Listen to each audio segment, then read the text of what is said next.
Apa katakanlah lagi ya. Pai wa takanlah ka pai deh.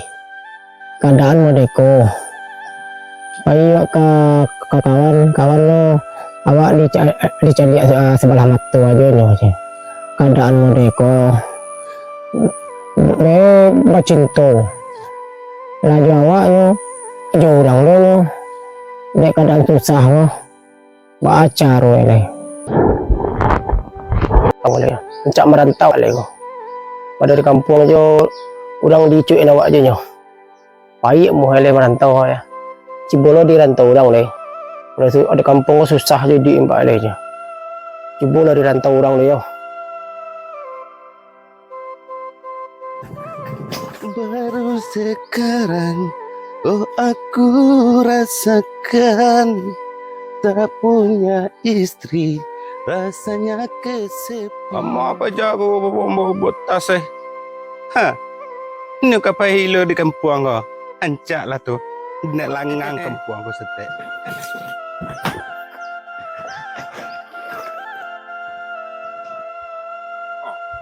Gadang tas nampak apa kamu cerita ini kau Pai ke merantau rencana le. rantau ke mana ya pi merantau kok sekadang ku buat namun dia orang dicarian bini nampaknya mode kok.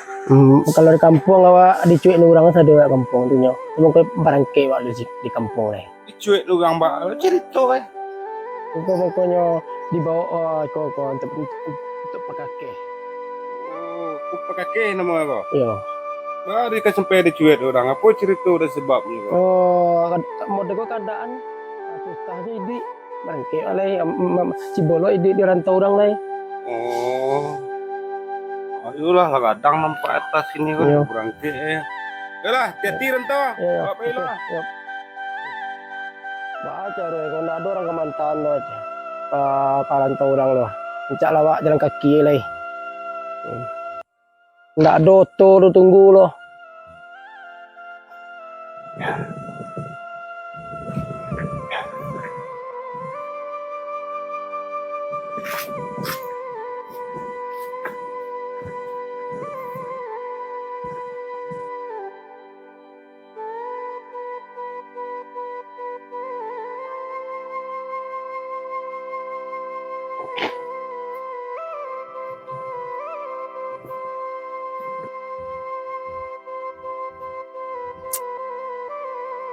kamu apa jatuh di merantau baik merantau tu tinggal lo surang rumah merantau lo dentah tidak ada nampak suntuk rumah cari kawan orang numpang tu hangat mau yang tinggal